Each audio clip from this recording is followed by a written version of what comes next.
Thanks for tuning in to another episode of the Urban Scope podcast. I'm back with more Women's March Madness news. The bracket was revealed a couple of days ago.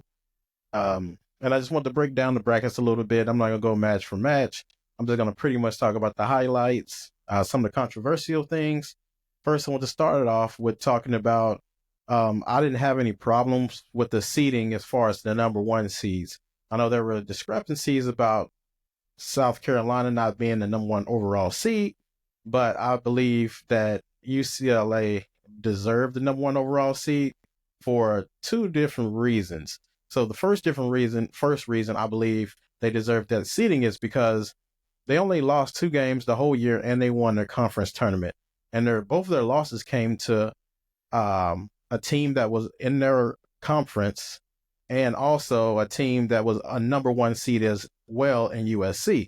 So it made sense that their strength of losses were way more impactful, and they didn't lose by a lot. South Carolina, like I said, I'll talk about them later. Why I think they can repeat, but UCLA, they lost those games by 10 points, and they avenged the loss in the Big Ten tournament. However, South Carolina's loss, I believe, to UConn, which they lost by over 20 something points, was, unforgivable loss, even though they did lose it on the road. But nevertheless, UCLA's two losses came from the same amount of points, or if not fewer, from just the one loss that South Carolina had. And South Carolina did have three losses, but they did win the SEC tournament. They won their tournament as well. So, I mean, I can see what people are saying, but I don't have any problem with the number one overall seed going to UCLA. South Carolina got a number one seed as well. So did USC. And then also, I want to discuss that the easiest bracket, I think, which the easiest bracket was the Spokane 1 region, I believe. I mean, no, that's the toughest, sorry, because it has UCLA in it. It has Ole Miss, Florida State, LSU, and NC State, who are all competing against each other, trying to, fight those spots out to get in that Final Four. I think it'll be very difficult for any other team because, like I said, those teams are going to be competing each other. They're pretty much going to be beating each other up, trying to get to the Final Four. And we'll see what kind of energy they have when they get into the Final Four and possibly the later rounds. But nevertheless, that is the toughest region, I believe. I believe the Birmingham 2 region is the easiest region, which I said, South Carolina probably has the easiest path to repeat. And it's just the toughest teams I had in that region was South Carolina, Maryland, and Duke.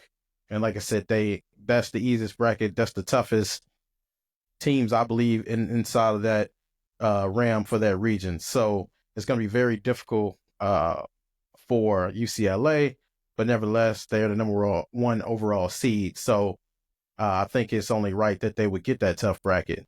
Now, I think the committee did a good job of spreading out the teams and not putting too many teams in one region. Because when I was looking through the bracket, every region had 3 to 4 teams that were very tough, and from what I've seen throughout the year. So looking back at the brackets, they did a great job of spreading out that talent, spreading out the competition. But South Carolina has that easiest route. But I think it'll be a lot of surprises in the Final Four. I don't think it'll be 4 number one seeds. One of these teams won't make it all the way to the end, I believe, just because every team has flaws. Like I talked about previously, when you have a team like South Carolina, they had that huge loss to UConn. They lost a couple other games. They usually don't lose multiple games in 1 year. Notre Dame had a lot of issues down the stretch with offensive inconsistencies, injuries with Olivia Miles, and then the power forward that they have. She went out with a couple of nosebleeds, and I think that affected that ACC tournament game that they lost. UCLA only had issues, it appears, with USC, which they lost twice, but they did avenge that loss, like I said, in the Big Ten tournament. UConn, they had losses to Notre Dame, Tennessee, and USC, very difficult and tough teams. So, we'll see how they adjust, but they do have a great mix of youth and senior players. So I think they'll do pretty well. LSU, like I said, they had that injury with Flau'jae Johnson. That was very detrimental, especially for their offense and their defense. She's a two-way player. And unfortunately, they didn't have her, so I didn't see them going too far in the SEC tournament. And if they, fared anywhere near South Carolina, it wasn't going to turn out. South Carolina has a lot of depth. They have a lot of talent, and they have great coaching on top of that. So it's going to be tough as well. But LSU has great coaching as well. But this tournament, as most tournaments, will be about matchups, and every matchup is going to determine, where people get to, because it's going to be a war of attrition. There's going to definitely be a war of matchups because who can match up with UCLA? It seemed like USC matched up the best with Lauren Betts, but one thing I think USC has to deal with is if you shut down Juju Watkins, can the others step up? Can a Kiki Arifin, who's a top draft prospect coming up in the WNBA draft, can she make plays? Can the other players, Rhea Marshall, can she step up? Can their bench step up? They have a lot of different pieces that steps up at different times, but they're going to need to step up in this tournament to advance to the Final Four and ultimately the championship, which I have USC in the championship against South Carolina, and I have South Carolina edging it because I think Dawn Staley will be able to contain Juju Watkins, and I don't think the other players, she'll be able to slow them down as well because she has so much depth on her bench. When you got Chloe Kitts and you have Malaysia Fulwiley coming off the bench, and you have Tessa Johnson, and a big player that hasn't even been discussed a lot this year because I think she can't get her own shot and they're not able to work her in the offense is Tahina Powell. Now, if they can get her into the offense and figure to get her shots and get her some open looks or at least great looks, it'll be very interesting to see what South Carolina can do down the stretch.